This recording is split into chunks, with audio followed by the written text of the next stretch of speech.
Mark, listen to this story that I just heard. Mustafa, good morning. Good morning, sir. Happy Father's Day to everybody out there. Thank you. Tell me your situation, please.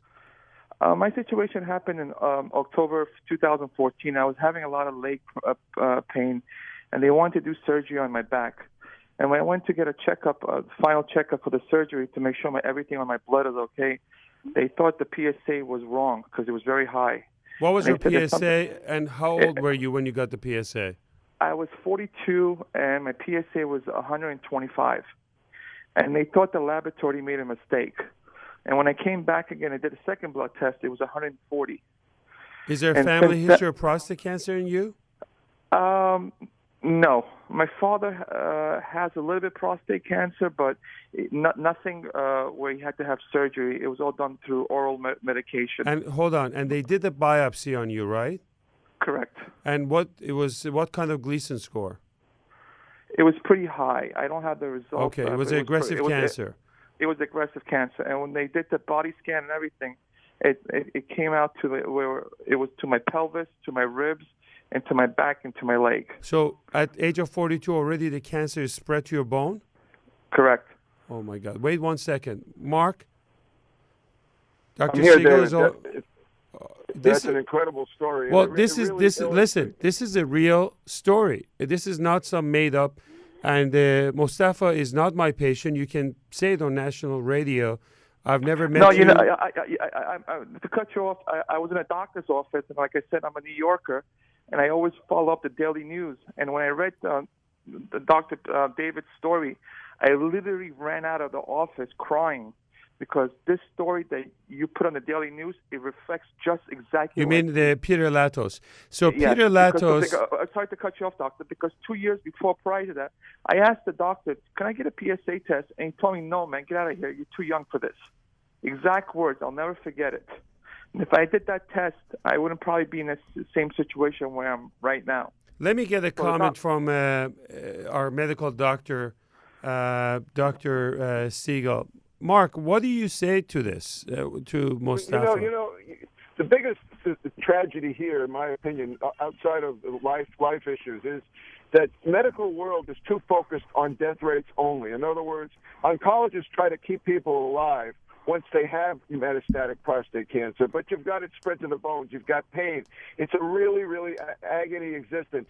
If we can get a patient early enough through the help of a PSA, send them to a great surgeon like you, get the prostate cancer out. We're looking at a cure. Absolutely. Then you follow a PSA to make sure it's a 0 level. Okay, listen, Mark, you and I have been talking about this, but you have U.S. task force that says don't worry about it until 55.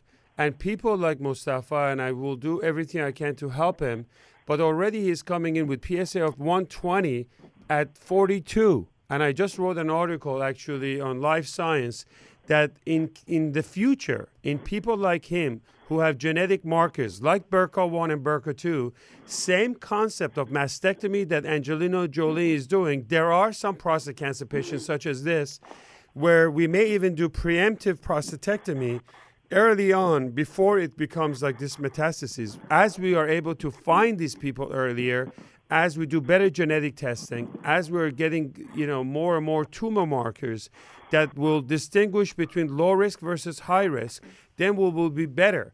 And for them to come and say, don't get PSA till 55, that's a huge disservice to a lot of men out there. But I want to add one point to this, David, and your point about genetic testing is extremely crucial. But, the other point that the listener should know is you most of the time don't have symptoms. I mean, the prostate gland is buried deep in the body. By the time you have any symptoms, it's almost always too late, whereas the breast is something you can actually feel. I mean, we have to really be on the alert. That's why the PSA is a gift. Mustafa, so where are you with the whole treatment situation? Right now, I just started yesterday on Friday, Provenge, and my aunt Terry Mayer, God bless her, and and her sister, they're the ones who guided me through the best doctors in New York and through California.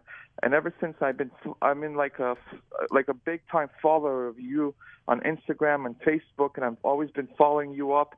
And I would love to be under your care because I just feel more comfortable because you're so on it, and I want to talk to you. What do you recommend?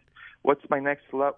I can tell you that on a humanitarian aspect, you have my full support. Unfortunately, as a surgeon, it's already too late. This is a kind of case where I wish we would have known about this earlier on. And I'm not saying that everybody should get their PSA when they're 30 years old, but every man out there should get a baseline PSA at 40.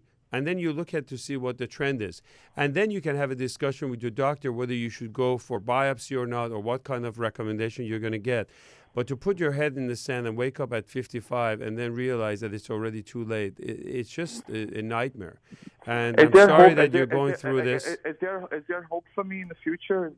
There is definitely hope. There is definitely hope, and I will certainly help you to the best of my capability. We have great medical oncologists.